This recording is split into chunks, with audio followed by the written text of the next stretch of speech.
Shalom pemirsa. Ya, jumpa lagi bersama dengan kami dalam suatu acara yang luar biasa, yakni Good News Program bersama dengan saya, Daniel Hendrata, dan juga istri saya, Debbie Katarina. Senang sekali bisa berjumpa kembali dengan pemirsa setia dari Good News Program. Ya, pemirsa sekalian, jangan lupa bahwa Good News Program dapat juga Anda saksikan melalui website kami yang ada di www.anugerah.net. Di mana, Deb? Di www.anugerah.net, dan bila ada di antara pemirsa yang memerlukan bantuan doa atau konseling, Anda bisa menghubungi kami di nomor-nomor telepon yang tertera di layar kaca pemirsa sekalian. Ya, bukan saja melalui website kami, Anda juga bisa melalui YouTube channel @Anugerah Ministries.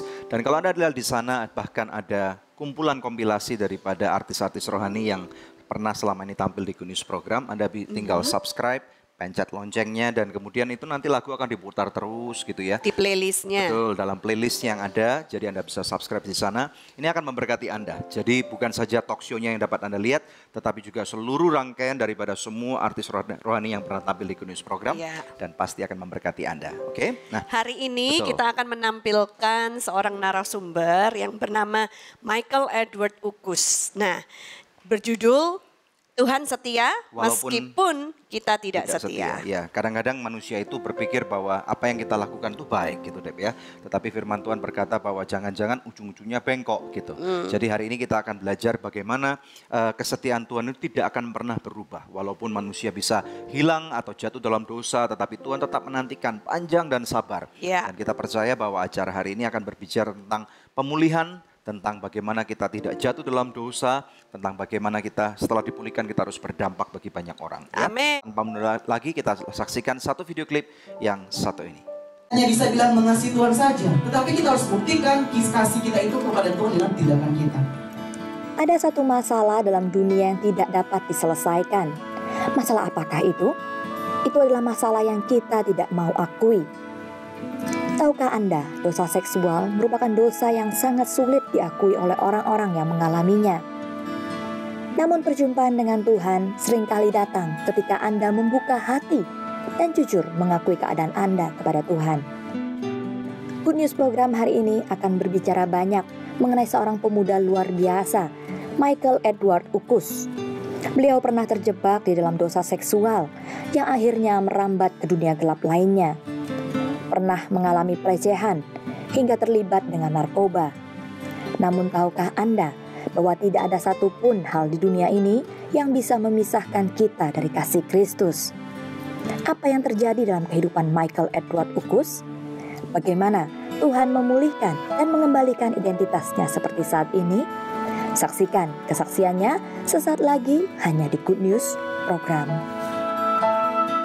Saya masih nggak mengerti kenapa murid-murid mahasiswa yang belajar Alkitab setiap hari bisa jatuh ke dalam dosa yang seperti itu.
Iya pemirsa sekalian, Anda sedang menyaksikan Good News Program dalam satu topik, yaitu Tuhan tetap setia walaupun kita tidak setia.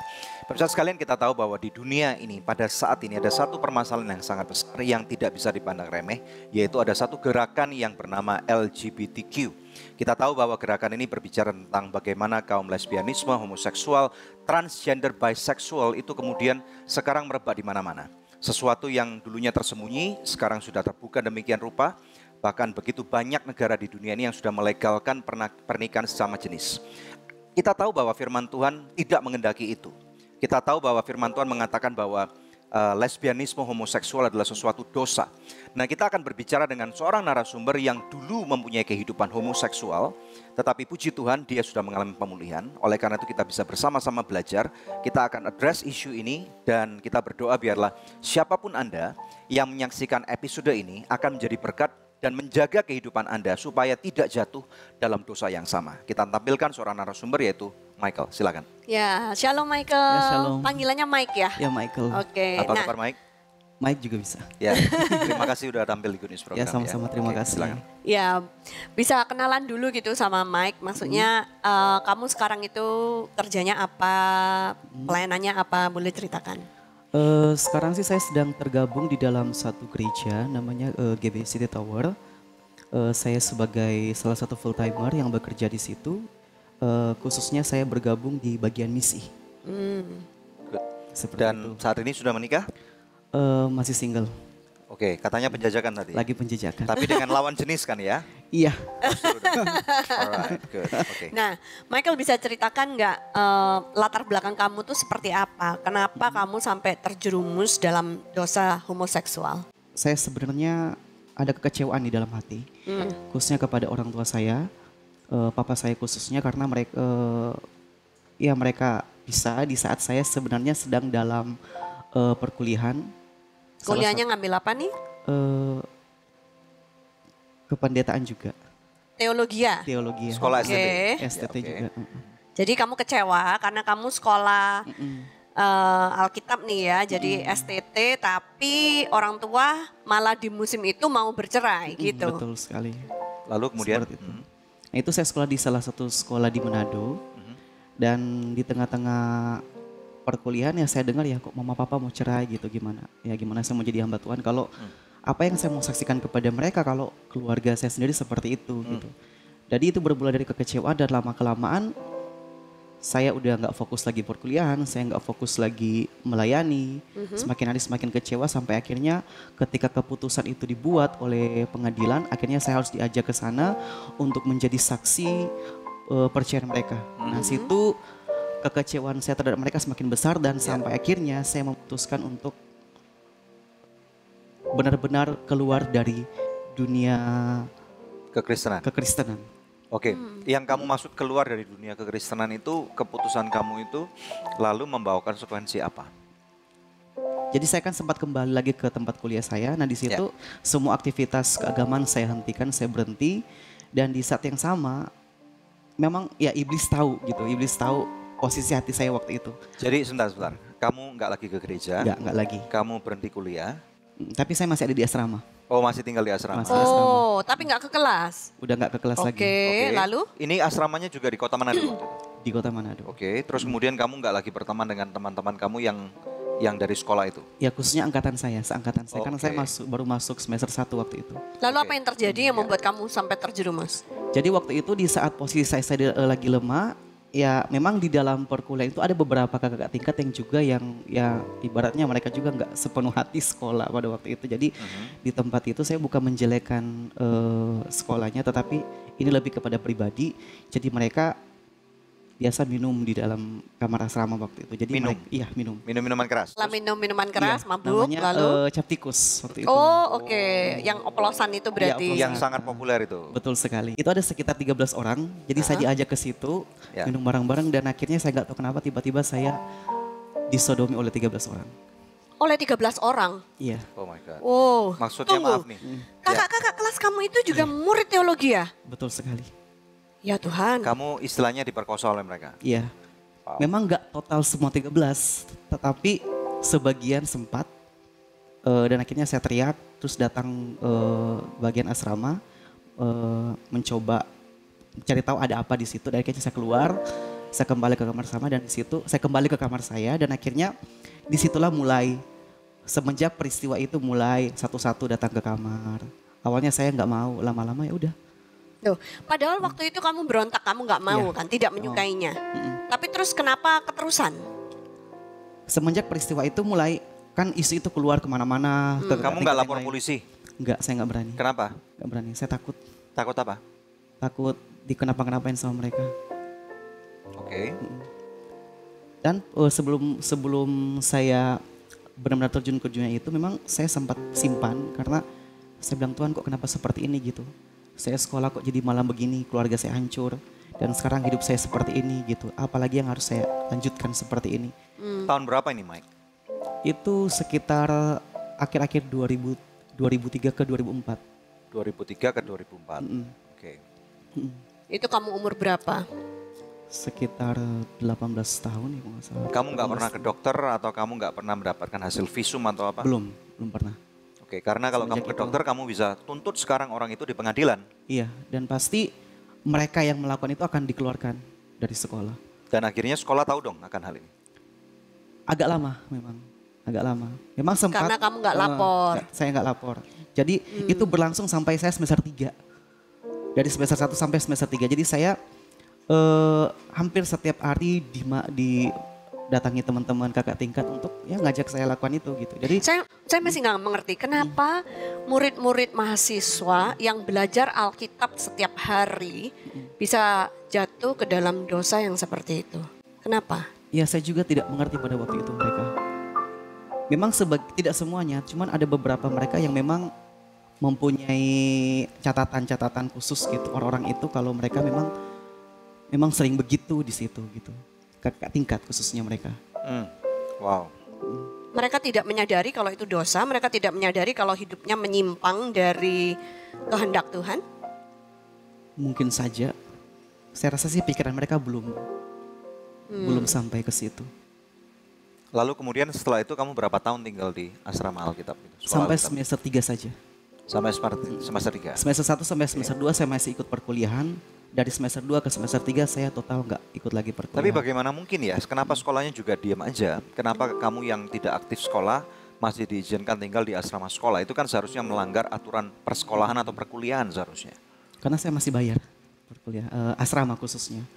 Kuliah saya juga bayar dan akhirnya kasus ini Dia sudah bayar semester 3 tapi nggak masuk ke kelas. Jadi masih terdaftar sebagai murid. Iya. Jadi sekolah rupanya juga nggak terlalu memperdulikan kehidupan sehari-hari daripada kehidupan murid-murid yang di sana. Karena tidak ada pengawasan setiap hari di asrama. Di asrama nggak ada ketua pengawasan. asramanya. Ada cuman tidak ketat seperti sekolah-sekolah pada umumnya. Oke, Gitu. kita akan lanjut nanti waktu setelah break ya. Nah pemirsa, ini suatu kesaksian yang menyayat hati ya. Semoga tidak akan pernah terjadi kepada anak-anak kita atau orang-orang yang kita cintai. Kita akan belajar nanti lebih dalam dari Michael Edward Ukus bagaimana Tuhan mementaskan dia keluar dari kehidupan dosa homoseksual. Tetap bersama kami hanya di Good News Program.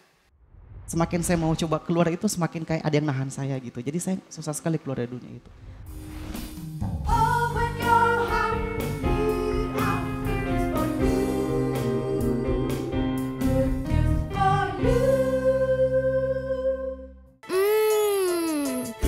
Pasti So Good Spicy Wing. So Good Spicy Wing, enak bingit. Mau dong. Feel good, so good. So Good Chicken Nugget banyak pilihan, berkualitas, lezat, nikmat. Feel good, so good. Hey guys, gue lagi di perguruan bela diri nih. Sambil nontonin mereka, lapar juga ya. Kebetulan nih, ada So Nice Shake Shake baru. Sosis plus bumbu enak. Kita cobain yuk. Biar seru, kita minta tolong shake pakai jurus pamungkas mereka.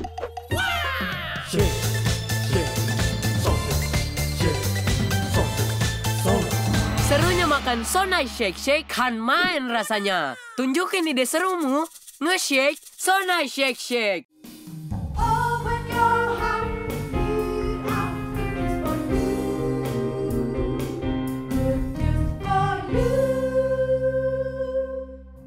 Tuhan setia meskipun kita tidak setia. Hari ini di Good News Program kita membahas kehidupan Michael Edward Ukus bagaimana di usia 18 tahun ketika sedang menjadi mahasiswa sekolah tinggi teologi dia disodomi oleh kakak-kakak kelasnya dan setelah itu hidupnya berubah jadi hidup di dalam dosa. Kita akan lanjutkan interview kita dengan Mike. Nah, Mike bisa diceritakan nggak setelah itu separah apa kamu jatuhnya? Jadi setelah kasus ini terjadi di sekolah saya berkuliah, ya akhirnya ini kasus masuk ke dosen wali. Nah, awalnya saya nggak mau cerita, cuma karena isu ini udah tersebar, akhirnya saya sharing sama beliau dan udah berniat mau keluar dari STT waktu itu. Cuman beliau bilang kamu nggak usah khawatir, nanti bapak yang akan bantu kamu. Awalnya baik gitu, tapi ujung-ujung akhirnya dia malah minta melakukan itu dengan saya. Oke. Jadi dosen kamu juga? Iya, Wow. dosen saya juga. Lalu kamu keluar dari sekolah itu Akhirnya dong? saya jijik sama yang namanya pelayanan, jijik yang namanya sebutan pendeta, dan saya tidak mau tahu lagi yang namanya kehidupan keagamaan seperti. Akhirnya saya putuskan untuk keluar dari STT, dari asrama. Saya benar-benar pergi dan tanpa sepengetahuan orang tua saya sendiri. Jadi setelah saya keluar dari STT itu, orang tua saya, khususnya mama saya, karena kan saya lebih dekat ke mama sama sekali nggak tahu kalau saya sebenarnya udah nggak ada di situ. Dan ini sudah bercerai posisi mereka orang tua? Udah. Oke, lalu kamu pergi kemana? Ke teman saya. Di? Masih di tempat yang sama, di kota yang sama. Oke. Saya ketemu sama teman saya dan memang dia bukan seperti teman-teman yang lain ya. Biasa bergaul bebas kayak gitu, teman-teman yang suka hang out. Nah, dari dia ini saya ditemukan sama orang-orang yang melakukan hubungan itu. Jadi kamu hidup terjerumus dalam sekarang ini komunitas kaum Iya. homoseksual. Iya. Saya mau tanya satu pertanyaan. Kamu nggak malu menceritakan ini kepada banyak orang? Awalnya saya malu, cuman karena saya tahu ini adalah satu cerita yang saya pikir saya bisa lepas karena perbuatan Tuhan. Jadi saya tidak ada yang harus saya malu. Gitu. Karena saya tahu, ya kan saya sampaikan ini bukan kehidupan nama saya, tetapi apa yang Tuhan buat di dalam kehidupan saya. Reputasi kamu kan pasti hancur. Iya. Dan kalau kamu mau dipulihkan dalam arti menikah dengan lawan jenis, apakah kamu nggak memperhitungkan bahwa nanti lawan jenis itu mengetahui rahasia kehidupan kamu yang lampau, atau mungkin orang tuanya, atau masyarakat yang di sekeliling orang itu dan akan menolak kamu? Tidak apa-apa, karena saya pernah berdoa sama Tuhan. Saya bilang, Tuhan kalau Engkau mengizinkan saya untuk benar-benar memiliki satu hubungan keluarga yang normal, punya pasangan, punya istri, saya mau dia itu selain dia seorang pendoa syafaat, saya mau dia itu mengenal saya dan tahu cerita saya. Jadi lebih baik terbuka dari awal. Kalau kamu bisa terima saya, kehidupan saya yang lampau seperti ini. Iya. Oke, kembali kepada pokok bahasan. Saya baca di pre-interview kamu kemarin bahwa kemudian kamu terjerumus lebih dalam, jadi sampai gonta-ganti pasangan, bahkan menggunakan narkoba, gaya hidup yang tidak benar. Tapi kamu harus mempertahankan gaya hidup itu karena kamu menyukainya. Apa yang kamu lakukan untuk mempertahankan gaya hidup seperti itu? Jadi saya dipertemukan dengan teman-teman yang menguasai dunia itu. Jadi saya bertahan hidup, belajar dari mereka, saya punya pekerjaan sampingan. Sama seperti mereka ajarkan kalau kamu mau hidup seperti ini, kamu harus belajar berjuang sendiri gitu. Apa kerjaan sampingannya? Jadi saya diajak ke Jakarta, dikenalkan sama mereka. Saya bekerja, pertama masih bekerja yang bagus gitu. Bekerja di salah satu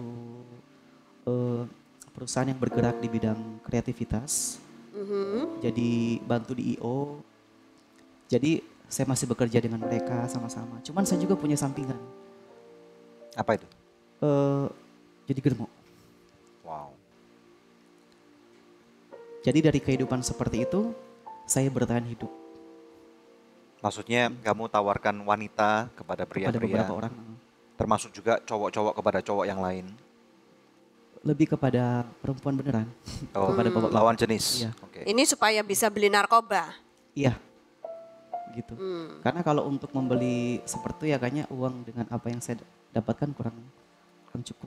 Nah, jadi saya harus punya pekerjaan sampingan. Saya yakin pada waktu kamu lahir dan keluarga kamu juga awalnya juga keluarga orang Kristen kan. Pernah nggak ada satu masa dalam kehidupan kamu Roh Kudus itu berbicara dalam kehidupan kamu? Iya. Di saat-saat itu Di pernah saat-saat nggak kehidupan Roh Kudus kamu ingetin ini dalam dosa, kegelapan, ini ya. salah? Sebenarnya sering, karena ketika Sering? ketika saya mulai makin jauh, nggak tahu tiba-tiba kayak hati saya itu kayak pengen nangis gitu, ingat apa yang pernah saya ucapkan di dalam doa-doa saya ingat apa kata mama Dulu gitu. Dan saya sempat aduh kayaknya sudah berdosa sekali, pengen kembali, tapi nggak bisa gitu. Semakin saya mau coba keluar itu semakin kayak ada yang nahan saya gitu. Jadi saya susah sekali keluar dari dunia itu. Memang sering beberapa kali diingatkan lagi melalui di dalam hati saya kalau saya itu harus kembali ke jalan Tuhan.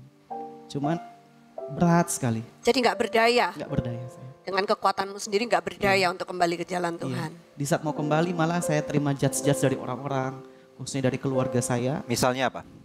Kamu tuh, jadi mereka tuh langsung ngejudge, kamu tuh langsung neraka kayak gitu-gitu. Oh mereka sudah tahu tentang kasus kamu? Udah tahu. Nah jadi apakah, oke saya mau bertanya nih, apakah menurut kamu nih, kamu pernah hidup dalam kondisi seperti itu? Apakah orang-orang lesbianisme dan gay itu menyadari bahwa hal itu tidak benar? Atau suatu penyimpangan, menurut kamu bagaimana? Sebenarnya tergantung cara pandang mereka, karena ketika saya ada di dunia itu, semakin saya terjerumus di dunia itu, semakin saya menjadi kalau saya itu melakukan apa yang benar menurut cara pandang saya. Gitu. Oke. Jadi kalau misalnya mereka, orang-orang yang akhirnya diberikan pikiran yang baru atau pembawaan pikiran, saya rasa mereka akan tahu kalau apa yang mereka lakukan itu salah. Apakah kamu pernah berpikir misalnya, kan memang Tuhan takdirkan hidup saya seperti ini misalnya? Enggak. Karena saya tahu saya jatuh karena saya... Kamu sadar kalau kamu jatuh dalam dosa? Oke.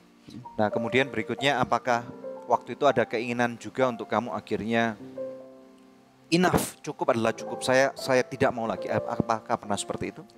Pernah sekali, tapi tetap tidak berdaya sama sekali. Tetap tidak berdaya, karena masih di lingkungan yang sama. Iya. Nah, tadi kamu sempat bilang nih, ketika kamu mau balik terus dapat judgement dari keluarga, kamu akan masuk neraka gini-gini, akhirnya kamu merasa tertolak lagi dan lari lagi ke lingkungan yang sama kembali. Nah, kalau misalkan di luar sana ada kasus nih ya, orang tua yang anaknya juga terjerumus, apa yang sebaiknya dilakukan oleh orang tua supaya anak itu bisa kembali ke jalan yang benar? Sebenarnya kan kasus ini adalah salah satu kasus yang disebabkan oleh rusaknya di dalam keluarga. Jadi saya pikir kalau ada teman-teman yang memiliki kasus yang sama, khususnya di dunia seperti yang saya alami ini, ya khususnya bagi orang tua, bagi mama, papa, kalau bisa coba dengarkan mereka dulu. Gitu. Dengarkan cerita mereka tanpa judgement. Ya. Jadi pakai dua telinga, mulutnya ditutup. Oke. Itu bisa membantu untuk membuat mereka keluar. Karena kadang ketika kita mau ungkapkan sesuatu, mereka udah ngejudge kita dulu. Akhirnya kita merasa, aduh kok sepertinya saya nggak diterima di sini. Sedangkan di lingkungan teman-teman kamu diterima banget gitu. Gitu. Ya. Nah terus kemudian titik balik kehidupan kamu itu seperti apa? Ada nggak titik baliknya sehingga kamu bertobat? Iya, satu peristiwa di mana ini setelah pengalaman pahit di dalam kehidupan saya di masa lalu, udah jatuh bangun, udah terlibat di dalam suatu narkoba, sempat overdosis juga. Akhirnya saya sakit dan... Sakit apa? Sebentar, paru-paru. Kita tunggu dulu paru-paru. Ya. Kita akan nanti kamu jelaskan lagi kembali ke sana. Oke, pemirsa sekalian, dari apa yang Mike jabarkan, kita tahu bahwa tidak ada satupun manusia yang imun terhadap dosa. Ya. Jadi kami tampilkan ini bukan untuk mempermalukan Mike, seperti yang tadi yang dia katakan, tetapi kita mau mengekspos. Kita adalah garam dan terang dunia. Pada waktu kita menjadi terang dunia, kita harus mengekspos sesuatu, dan sesuatu yang gelap pada waktu diekspos akan kebuka. Nah kita berdoa bahwa ini ada suatu movement yang lagi terjadi, bahwa sebagai tubuh Kristus kita harus bukan saja menunggu, kita tidak boleh untuk menghakimi, tetapi kita harus embrace, buka tangan kita supaya mereka datang kembali kepada Tuhan. Nah di layar televisi Anda ada nomor-nomor telepon, Anda bisa hubungi kami. Apabila Anda juga terlibat pada masalah-masalah yang sama, akan ada tim konseling yang menunggu Anda, berdoa untuk Anda. Anda bisa hubungi melalui email, melalui telepon, ataupun melalui WhatsApp message. Dan tim kami akan berdoa bagi pemulihan kehidupan Anda. Nah nanti Michael akan menjelaskan setelah segmen yang keempat, akan ada artis rohani yang datang dan kemudian memberikan suatu penampilan lagu. Dan kemudian nanti Michael akan menjelaskan bagaimana proses pertobatannya hanya di Good News Program. All that is left to say is I am forever yours. Pasti So Good Spicy Wing. So Good Spicy Wing, enak bingit. Mau dong. Feel good, so good. So Sogo Chicken Nugget banyak pilihan, berkualitas, lezat, nikmat. Feel good, so good.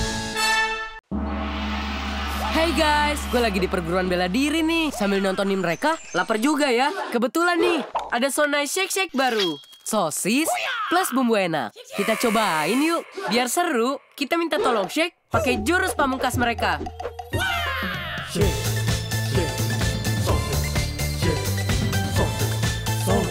Serunya makan So Nice Shake Shake kan main rasanya. Tunjukin ide serumu, nge-shake So Nice Shake Shake.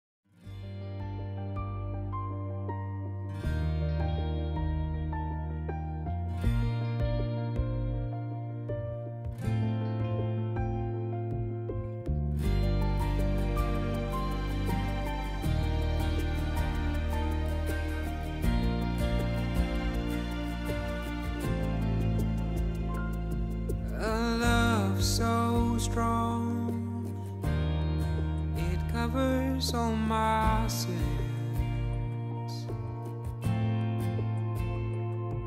A jealousy so fierce tears down all walls and chains. And you reach out to me passionately. In your embrace, overwhelmed by your love. This is all that is left to say. Is I am forever yours. And all that is left to do is to surrender myself.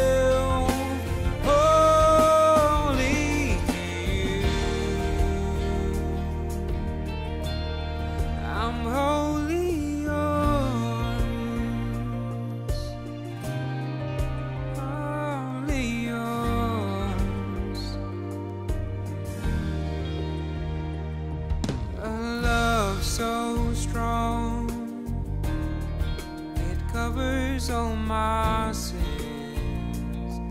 Ooh, oh, a jealousy so fierce tears down all walls and chains.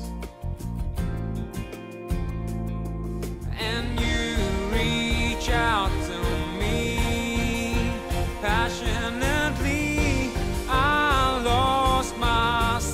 In your embrace,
long as you're with me, God. Now nothing else matters as long as you're with me, God, Lord. Forever I am yours and you're forever mine. So I'll say, I'm wholly yours. Ya pemirsa, tadi ada sebuah video klip luar biasa ya yang sudah kita saksikan bersama, persembahan dari Yonatan Chandra. Nah, sekarang kita akan langsung masuk ke kuis. Pertanyaannya adalah, apakah judul lagu yang tadi dinyanyikan oleh Yonatan Chandra di klipnya? Anda bisa mengirimkan jawabannya melalui SMS ke nomor HP yang tertera di layar kaca pemirsa atau melalui email ke quiz@anugerah.net.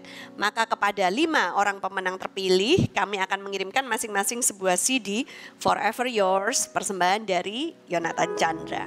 Tetap stay tune bersama kami pemirsa, nanti di segmen yang berikutnya kita akan bahas lebih dalam bagaimana Mike bisa keluar dari dosa homoseksualnya. Hanya di Good News Program. Akun Facebook saya matikan, saya tutup. Supaya ganti tidak nomor bisa telepon, iya. dikontak oleh mereka lagi. Iya.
Tuhan setia meskipun kita tidak setia. Langsung kembali kepada narasumber kita, Michael Edward Ukus. Ya, Mike, tolong diceritakan bagaimana kemudian kamu sakit ya, sakit kena paru-parunya. Iya. Nah, lalu bagaimana kisah pertobatan kamu?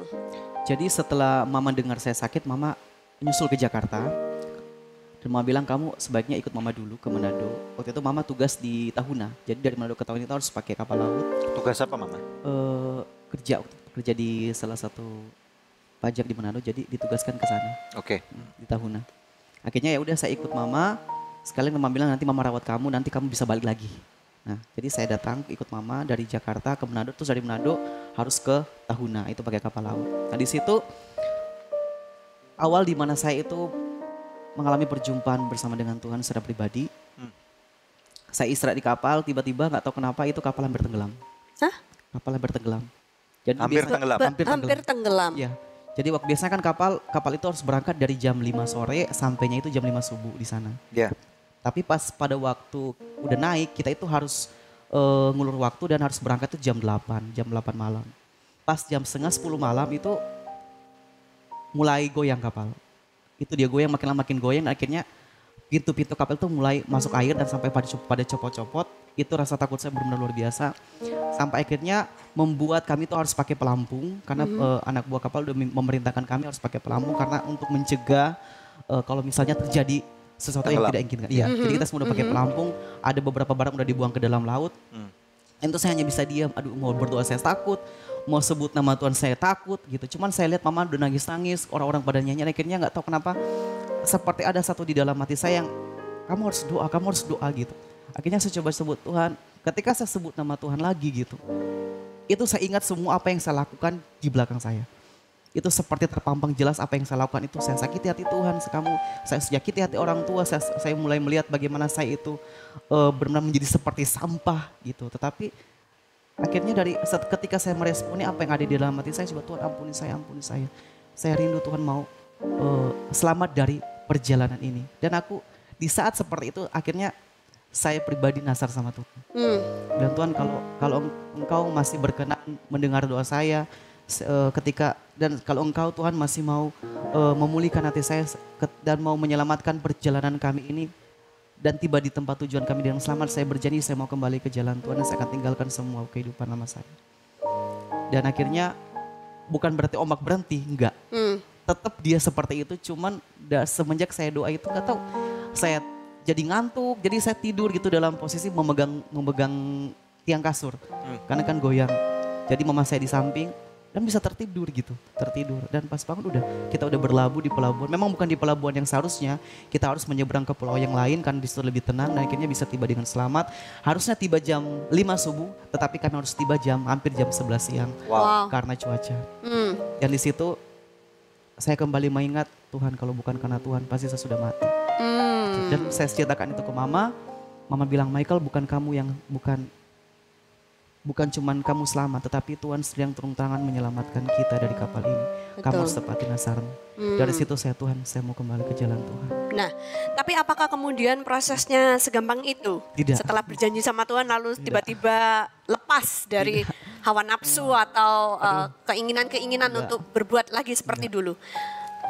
Pergumulan seperti apa yang harus kamu lewati, perjuangannya? Perjuangan saya pertama, saya masih digoda teman-teman saya ingat saya pengen ketemu teman-teman gitu. Jadi itu keinginan hasrat untuk melakukan sesuatu yang sama lagi itu masih ada.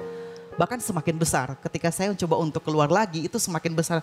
Sempet jatuh bangun lagi. Saya nyesel lagi, saya ingat peristiwa di kapal, saya bangkit lagi. Itu proses pemulihan perjuangan saya itu sekitar hampir 2 tahun. Di pulau itu bersama mama saya.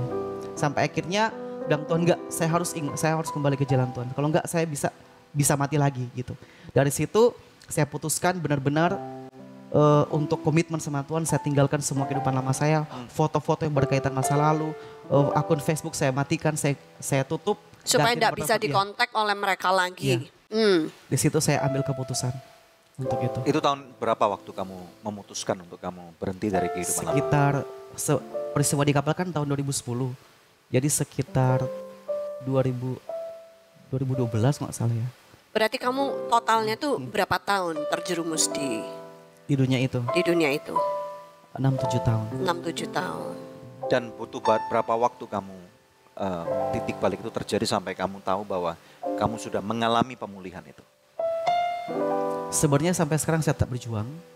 Cuman proses di mana saya mengetahui kalau saya benar-benar dipulihkan ketika 3 tahun setelah peristiwa itu. Peristiwa di kapal. Jadi tahun? 2013. Berarti itu baru sadar kalau kamu sudah mentas gitu? Iya. Berarti kamu mengakui bahwa seumur hidup kamu sampai Tuhan memanggil kamu pulang ke rumah Bapa, kamu masih perjuangan ini? Iya. Oke. Dan saya tidak bisa tanpa perbuatan Tuhan, tangan Tuhan saya tidak akan pernah bisa. Nah kemudian kalau kamu lagi berjuang nih sekarang, zaman sekarang kan istilahnya, kamu sekarang sudah punya sosial media lagi? Iya. Nah kan pasti teman-teman kamu keluar tuh nama kamu. Zaman sekarang kan nggak ada yang sesuatu yang bisa disembunyikan kecuali kamu hidup dalam gua batu lah misalnya. Ya. Nah kamu punya mungkin akun sosial media dan yang lain-lain. Apakah mereka masih berusaha mencoba 1 orang 2 orang menghubungi kamu? Iya awalnya iya. Ajak reunian dong gitu, ketemuan dong, kita kangen sama kamu nih gitu. Awalnya ada, cuman saya menolak. Kamu menolaknya bagaimana caranya? Kamu nggak sungkan kan itu teman baik gitu misalnya. Sekali aja ketemu. Saya langsung bilang maaf untuk sementara sih aku bukan nggak mau nemenin kalian teman. Aku lagi kuliah, kan waktu itu aku kuliah. Kalau kamu lanjutin kuliah? Lanjut kuliah lagi di Bandung. Sekolah yang lain? Oke di Bandung. Tapi sekolah ini baik nih yang di Bandung? Iya. Benar? Benar. Oke terus kemudian? Saya kuliah jadi selama proses perkuliahan 4 tahun saya benar-benar nggak ada perjumpaan dengan mereka karena saya memang mau fokus kuliah. Bahkan sampai di akhir tahun semenjak saya lulus, akhir 2017, saya juga belum mengambil waktu untuk ketemu dengan mereka. Awalnya aku masih dijudge sama mereka, cuman malah sekarang mereka ngejudge kamu? Awalnya mereka ngejudge saya, sekarang ngejudge mereka apa? Kamu sok-sokan gitulah. Munafik gitu, lu. Munafik lah gitu. Terus? Kamu pasti masih suka kayak gini-gini lah, tak tawarin pasti kamu suka. Awalnya begitu, tapi sekarang sebagian dari mereka malah minta untuk didoakan sama aku. Dan ada beberapa di antara mereka kayaknya sekarang bisa melayani Tuhan juga sama-sama. Wow, good. Oke, terus kemudian pada waktu kamu mengalami pemulihan itu hal apa yang perlu dilakukan supaya waktu itu kamu tidak lagi jatuh dalam dosa? Pertama sih, apa yang saya alami yang membuat saya kuat supaya saya tidak bisa jatuh lagi. Pertama, jangan pernah tinggalkan hubungan pribadi dengan Tuhan. Ini paling penting. Ini paling penting hubungan pribadi. Jadi kamu mengalami perjumpaan dengan Tuhan, kamu menjaga hubungan pribadi dengan Tuhan. Terus kemudian apa lagi? Hubungan dengan keluarga. Hubungan dengan keluarga. Hubungan keluarga itu penting. Nah, bagaimana sekarang, bisa ceritakan nggak hubungan kamu dengan papa dan mama kamu bagaimana? Jadi semenjak saya dipulihkan, saya akhirnya hati saya diubahkan dan saya minta maaf ke papa karena saya sudah ngejudge dia. Saya menganggap apa yang saya lakukan itu semua karena perbuatan dia. Saya ngomong, papa, saya minta maaf dan bagi saya papa yang terbaik. Saya terima papa adanya dan saya juga udah minta maaf sama mama dan akhirnya kami udah selesai rekonsiliasi dan sekarang hubungan kami baik gitu dan saya rasa untuk hubungan seperti ini akan menjadi saya semakin kuat juga karena mereka support juga di dalam doa, mereka support dalam segala hal gitu. Jadi family support ini sesuatu yang tidak bisa dipandang remeh gitu. Iya. Walaupun orang tua kamu bukan ahli atau expert dalam bidang ini, tetapi support keluarga ini adalah sesuatu yang terpenting rupanya. Iya. Ya, oke, puji Tuhan. Kita akan take a break dulu ya. Kita akan lihat bagaimana apa yang dilakukan oleh Michael di dalam menghidupi kehidupan yang baru, yaitu membantu teman-temannya untuk mengalami pemulihan. Jangan kemana-mana, stay tune bersama dengan kami hanya di Good News Program. Saya mulai tersinggung dengan hal seperti ini. Berarti belum pulih. Iya.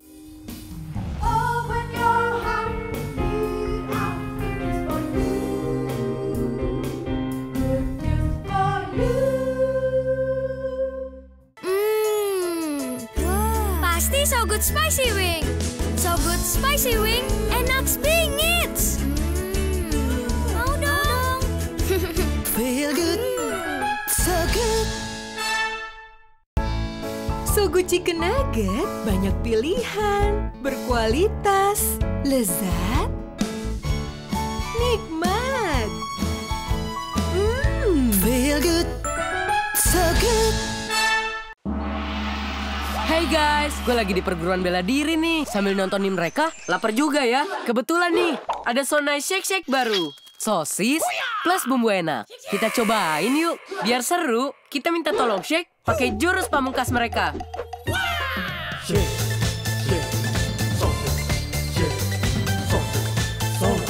Serunya makan So Nice Shake Shake kan main rasanya. Tunjukin ide serumu, nge-shake So Nice Shake Shake.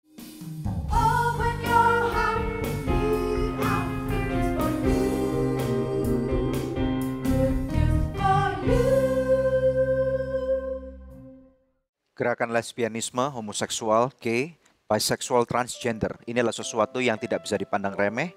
Dan sebagai tubuh Kristus, kita harus mengangkat satu awareness agar setiap orang tahu bahwa pada waktu ada orang-orang yang jatuh dalam dosa atau hidup dalam dosa, masih ada kesempatan untuk mereka mengalami pemulihan. Di segmen ini, Michael akan berbicara dengan kami tentang bagaimana apa yang harus dilakukan sehingga orang-orang ini bisa dipulihkan. Silakan Mike, bagaimana Mike? Jadi saya melihat kan sekarang banyak teman-teman saya yang sekarang jatuh di dunia yang sama. Ya.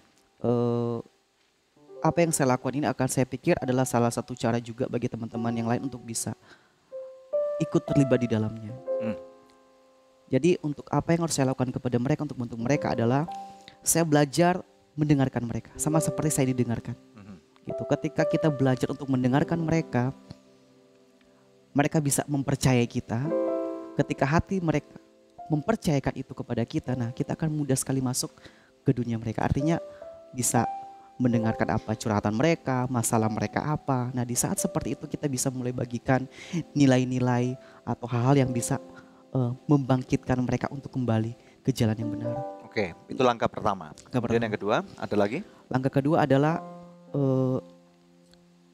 mengajak mereka bagaimana mereka bisa kembali memiliki hubungan yang baik dengan keluarga, khususnya orang tua. Oke, ya. Karena sebagian besar umumnya kaum ini menjadi seperti ini karena hubungan yang rusak di tengah-tengah keluarga. Nah, kita melihat bahwa sepertinya komunitas mereka itu kuat sekali gitu, terutama solidaritas mereka. Bisa ceritakan kenapa? Ya karena pada dasarnya mereka pertama orang-orang yang ditolak oleh masyarakat pada umumnya. Tetapi mereka sebenarnya ini punya hati yang sangat tulus ketika mereka itu memberi sesuatu kepada orang lain. Gitu. Jadi banyak orang baik di kalangan mereka semestinya. Oke, tapi hidupnya salah. Iya. Oke, lalu seperti kemudian? Itu. Makanya sebagian dari mereka, khususnya orang-orang seperti kita dulu, itu sangat sensitif. Tetapi ketika hati mereka klik dengan seseorang, itu mereka itu bisa memberikan semua apa mereka punya. Makanya kenapa mereka itu bisa solidaritas sama yang lain, karena mereka pada dasarnya punya hati yang baik sebenarnya. Oke, kalau misalnya kita punya satu orang teman atau dua orang teman yang mempunyai kecenderungan seperti itu, lalu apa yang harus kita lakukan? Apakah kita harus membiarkan saja, mengabaikan bahwa seakan-akan tidak terjadi apa-apa dengan mereka? Karena kan kadang-kadang kita sensitif nih ya. Kenapa cowok ini jalannya kayak cewek gitu, gemulai dan yang lain-lain, kelingkingnya diangkat dan yang lain-lain. Nah, apakah kita perlu diam saja atau address the issue? Enggak, saya rasa bukan diam saja, tetapi untuk masuk ke dunia mereka, pertama kan kenapa sekarang gereja-gereja pada umumnya sekarang susah untuk masuk untuk menjaga orang seperti ini? Ya. Karena ketika mereka hadir, mereka melihat dulu dan akhirnya ngejudge. Dan akhirnya hati, karena mereka ini sensitif sebenarnya. Ketika hati mereka merasa seperti ditolak, mereka akan pernah mau lagi ke situ. Oh. Gak akan pernah mau lagi. Nah makanya gimana nih? Kalau kita nggak address the issue, nanti kita address the issue, mereka kira kita judge mereka. Nah gimana nih? Jadi kita coba dengarkan mereka, lihat mereka, buat mereka merasa seperti keluarga dulu. Jadi penerimaan nih bicaranya. Penting. Oh. Tapi setelah diterima, tunggu berapa lama sebelum kita bisa mulai lihat memasukkan nilai-nilai tersebut? Perkembangan, tergantung kita bagaimana kita bisa masuk ke mereka. Ketika mereka percaya untuk cerita semua tentang kita, nah itu kita bisa masuk. Berarti perlu proses waktu ini ya? Pasti proses dibutuhkan. Oke. Kemudian ada lagi Mike kira-kira? Saya rasa sih untuk seperti itu dulu. Nanti masalah mereka kembali pilihan, mau kembali ke Tuhan atau enggak, itu semua serahkan ke pilihan mereka tetap. Mereka harus mengalami perjumpaan dengan Tuhan pribadi. juga seperti kamu ya. Karena kalau enggak akan kuat untuk menahan godaan kembali betul. ya. Betul. Nah, boleh tahu enggak dampak dari pemulihan kamu ini sekarang apa? Apakah kamu juga ada membantu orang-orang untuk mentasin mereka dari dunia yang lama yang pernah kamu hidupi? Sebenarnya ini adalah satu kerinduan saya, karena saya pikir ketika saya dipulihkan dari dunia itu Tuhan punya rencana yang ada di dalam itu, saya pikir. Jadi ketika saya dipulihkan, saya dipertemukan dengan beberapa orang, khususnya orang-orang yang memiliki kehidupan yang sama, dan saya bagi hidup. Saya ceritakan mereka bagaimana perjumpaan saya dengan Tuhan, apa langkah-langkah apa yang saya harus lakukan supaya bisa lepas. Saya ceritakan kepada mereka, dan saya bilang ya, selain kamu berjumpa dengan Tuhan itu penting, tetapi kamu juga tidak boleh meninggalkan komunitasmu di gerejamu. Aku bilang kayak gitu. Komunitas orang percaya. Itu penting, karena komunitas selain hubungan kita dengan Tuhan, selain dukungan di dalam keluarga, komunitas yang benar itu penting sekali. Untuk mendukung mereka supaya jangan lagi kembali ke jalan yang salah. Karena teman-teman yang di dalam seiman ini, mereka kan bisa bantu untuk aware kita, untuk bantu doain kita, ingetin kita, kamu udah salah. Nah itu akan membuat kita itu, oh iya, ketika kita udah mulai membelok, kita jadi ingat lagi gitu. Makanya penting sekali satu komunitas di dalam kehidupan untuk orang-orang seperti ini, untuk bisa sama-sama menjaga khususnya kita. Supaya kita tahu, oh ini udah salah, oh ini. Ketika kita kemana-mana kan ada teman yang selalu ingetin. Jadi itu sangat penting. Nah menurut Mike, apakah setiap orang yang hidup sebagai lesbianisme, gay, bisexual, ini mereka mempunyai kesempatan untuk mengalami pemulihan? Bisa nggak? Iya, saya rasa kesempatan pemulihan untuk semua orang. Jaminannya apa? Jaminannya adalah ya mereka benar-benar bisa dipulihkan gitu. Karena bagi Tuhan tidak ada mustahil gitu. Cuman tergantung mereka mau nggak gitu. Ya. Nah ini kalau misalnya ada orang ketemu dengan kamu, maaf nih Mike, kadang-kadang saya bisa melihat bahwa ada kegemulaian dalam kehidupan kamu. Misalnya ada orang yang lirik-lirik kamu, atau kok kamu gemulai gitu, kamu kok lembeng banget, atau kamu kodek gitu. Apa yang menjadi hati kamu, maaf nih ya, nggak apa-apa. isi hati kamu bagaimana dan respon kamu seperti apa? Awalnya memang agak kurang nyaman gitu. Cuman saya melihat kembali, nah kalau saya mulai tersinggung dengan hal seperti ini, berarti belum pulih. Iya, saya bilang juga, terus siapa lagi yang harus memulai? Gitu aku bilang. Ya udah, memang mereka bebas-bebas saja mau ngejudge, mau bilang begini. Memang begitu kok. Tetapi saya kan tahu hubungan saya dengan Tuhan seperti apa sekarang. Apakah ada langkah-langkah Mike untuk kamu, istilahnya langkah-langkah apa yang kamu perlu lakukan sehingga kamu kepriaan kamu ini tampak luarnya lebih ke sana gitu loh. Lebih jantan. Yes, lebih ke laki-lakian. Ya. Sebenarnya paling penting dalamnya dulu yang diubahkan. Oke, dari dalam keluar. That's very good. Dalam dulu. Karena kalau kita fokus keluarnya dulu, dalamnya masih begitu, nggak akan bisa. Percuma. Gitu. Oke, jadi lukanya belum kering. Jadi luka kamu sekarang dalam hati ini sudah mengalami kering dan dipulihkan oleh Tuhan. Sekarang kamu lagi bekerja untuk tampak luar. Memperbaiki luarnya. Very well said. Terima kasih sekali. Kami sangat diberkati. Mike ada di sini, ya. Oke, puji Tuhan. Ya. Nah, pemirsa, sebelum kita take a break, ada doa yang sudah terjawab, kesaksian dari seorang ibu yang beberapa saat lalu minta didoakan. Setelah didoakan, dia mengirimkan SMS kembali dan berkata, "Shalom, saya pernah meminta dukungan doa karena belum memiliki keturunan setelah lama menikah. Karena kuasa Tuhan, saya sudah dikaruniai seorang anak. Puji Tuhan." Puji Tuhan. Nah, masih adakah di antara pemirsa yang memerlukan bantuan doa atau konseling? Anda bisa menghubungi kami di nomor-nomor yang tertera di layar kaca pemirsa sekalian, atau melalui email di doa@anugerah.net, sebab tim konseling dan doa kami siap untuk membantu Anda. Tetap bersama kami pemirsa, hanya di Good News Program.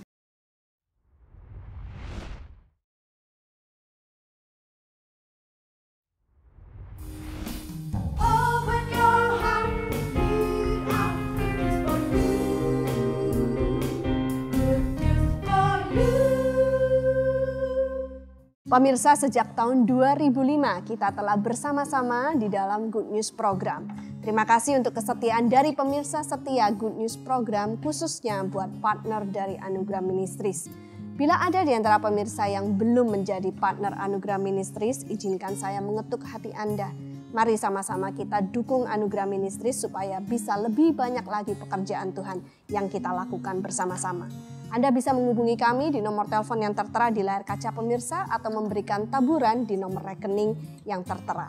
Pemirsa, kami percaya taburan Anda berada di ladang yang subur dan akan membuahkan banyak hasil bagi pekerjaan Tuhan. Tuhan Yesus memberkati.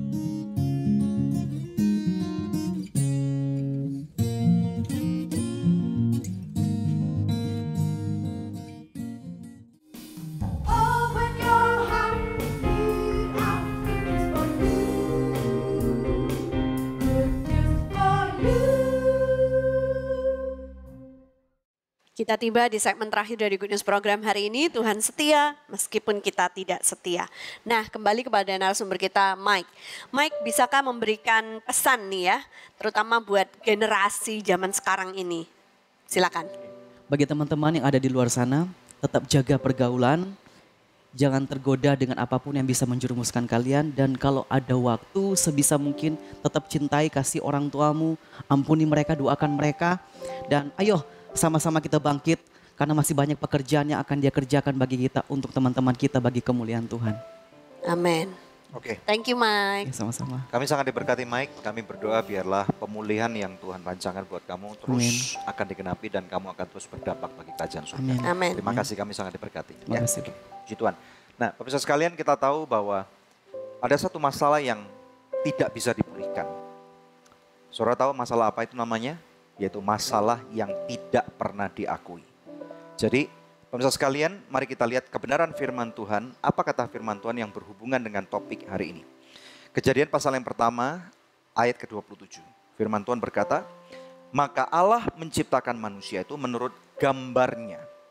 Menurut gambar Allah diciptakannya dia, laki-laki dan perempuan diciptakannya mereka." Nah, di kalangan tadi seperti yang saya sudah sebutkan, ada satu perdebatan bahwa nggak bisa, ada satu gender yang berbeda lagi. Ya, jadi di negara-negara maju sudah diperjuangkan, bahkan sudah menjadi undang-undang, bahkan ada beberapa WC yang istilahnya khusus untuk orang-orang ini. Nah, mereka berkata bahwa kami dilahirkan seperti itu. Dan kemudian mereka berkata, kami tidak tahu apakah kami laki-laki ataupun kami perempuan. Kami bukan laki-laki, kami bukan perempuan. Nah, bahkan di negara-negara yang jauh lebih maju, di Amerika sana ada satu hukum atau satu movement di mana orang tua dilarang untuk memberitahukan jenis kelaminnya kepada anak-anaknya. Dan nanti pada waktu mereka sekitar umur 6 tahun atau 4 sampai dengan 6 tahun, anak-anak itu boleh memilih jenis kelamin apa yang mereka sukai. Nah, pemirsa sekalian, saya tahu bahwa ini memang benar, ini adalah suatu pemberontakan. Jadi gerakan homoseksualisme, lesbianisme, transgender, saya harus katakan bahwa kita harus mengerti bahwa ini adalah pemberontakan terhadap Tuhan. Nah, di sini dengan jelas firman Tuhan dengan lugas ribuan tahun yang silam, bahkan pada waktu kegerakan ini belum ada, di sana Alkitab kita ini dengan secara spesifik luar biasa sekali mengatakan, kenapa Tuhan nggak berkata menurut gambar Allah diciptakannya dia manusia, that's it, titik, nggak ada koma. Tetapi di sini dikatakan diciptakan dia laki-laki dan perempuan. Dalam bahasa Inggris apapun juga, dalam bahasa semua ada 200 bahasa yang ada di dunia ini. Kalau saudara mungkin mau teliti satu persatu, terjemahan Alkitab itu akan jelas dikatakan laki-laki dan perempuan. Itu jelas. Jadi mari kita mengerti bahwa gerakan ini adalah gerakan pemberontakan nomor 1 terhadap Tuhan, nomor 2 terhadap kekeluargaan. Kita tahu bahwa yang namanya laki-laki ini membawa benih, atau dalam bahasa medisnya adalah progenitor, ya, bahwa kita laki-laki ini mempunyai satu benih yang harus ditaburkan pada kandungan seorang wanita dan kemudian di sana akan lahirlah keturunan-keturunan. Nah, ini sebenarnya bukan masalah punya anak saja. Pemirsa sekalian, mari kita mengerti bahwa dosa seksual atau dosa homoseksual dan lesbianisme ini tidak berbeda dengan dosa pencurian, tidak berbeda dengan dosa percabulan, kemudian pelacuran, kemudian pencurian, korupsi gitu ya. Tidak beda juga dengan orang-orang yang dengan sengaja meninggalkan istrinya, kecantol wanita lain, kecantol pria lain. Ini nggak beda. Jadi di mata Tuhan kita harus mengerti bahwa semua dosa ini sama. Ada satu bau busuk yang Tuhan cium dan kita harus mengerti bahwa Tuhan sangat membenci dosa. Tuhan benci semua macam dosa, kebohongan, pemberontakan, percabulan, pelacuran, kenajisan yang lain, lesbianisme, homoseksual, Tuhan benci ini semua. Termasuk firman Tuhan mengatakan Tuhan membenci perceraian. Tetapi saya membawa kabar baik buat Anda yang menyaksikan bahwa Tuhan tidak membenci Anda. Tuhan tidak benci pelakunya, Tuhan hanya benci dosanya. Ada satu karya yang luar biasa maha agung yang tidak mungkin bisa dilakukan oleh manusia, yaitu surga harus turun ke dunia. Jadi dari apa yang telah kita pelajari, kita tahu dan kita sudah mendengar banyak dari para ahli bahwa pemulihan bisa terjadi pada waktu nomor 1, orang itu mengakui bahwa dia punya masalah. Tetapi walaupun dia menyadari bahwa dia punya masalah, ini ada satu ikatan bahwa rupanya ini adalah suatu peperangan rohani yang terjadi. Dan ini bukan cuma satu movement, ini adalah peperangan rohani. Kita harus sadari pemirsa sekalian bahwa ada satu kuasa kegelapan yang mengikat sehingga orang yang mau dipulihkan tidak mungkin mengalami pemulihan. Kecuali nomor 2, ada perjumpaan pribadi dengan Tuhan. Amen. Ada satu firman Tuhan mengatakan bukan kamu yang memilih aku, tetapi aku Tuhan yang memilih kamu, kata firman Amen. Tuhan. Jadi pemirsa sekalian, Anda tidak mungkin dipulihkan kalau Tuhan tidak berjumpa dengan Anda. Saya tidak mungkin mengalami pemulihan pada waktu Tuhan tidak melawat kehidupan saya, nggak ada perjumpaan pribadi. Jadi 2 ini penting sekali, mengakui dosa, dan kemudian yang kedua, Tuhan berjumpa dengan Anda. Nomor 3, cari seorang mentor yang benar, yang teruji. Berikan kehidupan saudara untuk dimentorkan oleh seorang hamba Tuhan atau seorang ahli ini. Dan bukan hanya one on one saja, jangan-jangan nanti mentornya yang kemudian melakukan hubungan dosa. Ya, jadi berhati-hati pemirsa sekalian. Karena di luar sana begitu banyak domba-domba yang rupanya atau serigala-serigala yang berbulu domba. Berhati-hati pemirsa sekalian. Tidak ada satupun orang yang istilahnya langsung kita harus akui bahwa orang itu baik dan harus diuji, kata firman Tuhan. Yang keempat, miliki komunitas yang benar. Tinggalkan komunitas yang lama. Firman Tuhan mengatakan, tidak tahukah kamu bahwa kamu ditebus dengan darah yang mahal, dengan yang tidak bahkan sebanding dengan emas dan perak, tetapi dengan darah yang mahal, yaitu darah daripada domba Allah maha tinggi itu yang disembelih buat saudara. Darahnya tercurah dan darah itu mengampuni saudara. Ada kabar baik yang kami bawa hari ini. This is Good News Program. Dan kami membawa kabar baik buat Anda. Bahwa Tuhan mengasihimu. Amen. Apapun yang pernah engkau lakukan. Semerah apapun dosa saudara. Sepekat apapun. Bahkan firman Tuhan tertulis. Semerah kemirsi sekalipun. Yang tidak mungkin secara hitungan manusia. Bahwa engkau dipulihkan. Tetapi firman Tuhan menuliskan. Bahwa engkau yang semerah seperti kermisi. Engkau akan diputihkan seperti salju. Amin. Saya pernah melihat salju. Dan saya bisa melihat bagaimana beningnya salju yang baru turun. Tertumpuk. Ada warna kebiruan, dan itu adalah air. Firman Tuhan mengatakan bahwa Tuhan Yesus adalah air yang hidup. Pemirsa sekalian, Tuhan mengasihi Anda. Kami ada di sini untuk memberitakan kebenaran. Kami maaf apabila ada orang yang merasa bahwa kami menghakimi Anda.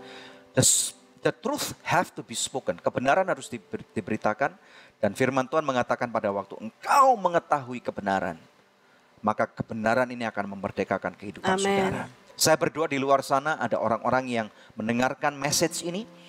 Di Good News Program ada pemulihan daripada kerajaan surga kepada Anda. Apabila Anda tahu bahwa Anda perlu pemulihan, bukan saja dosa-dosa yang tadi saya sebutkan, apapun dosamu, apapun kejatuhanmu. Mungkin engkau sudah jauh daripada orang tuamu, engkau jauh daripada Tuhan, engkau jauh daripada istrimu, engkau jauh daripada suamimu. Pulang kembali, kembali kepada istri masa mudamu kepada Tuhan, kata Tuhan. Kembali kepada kehidupanmu yang benar, Tuhan menantikan engkau.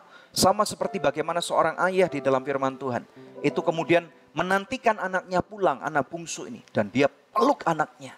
Dia tidak peduli betapa bau busuk anaknya. Tetapi dia peluk, dia berikan pemulihan.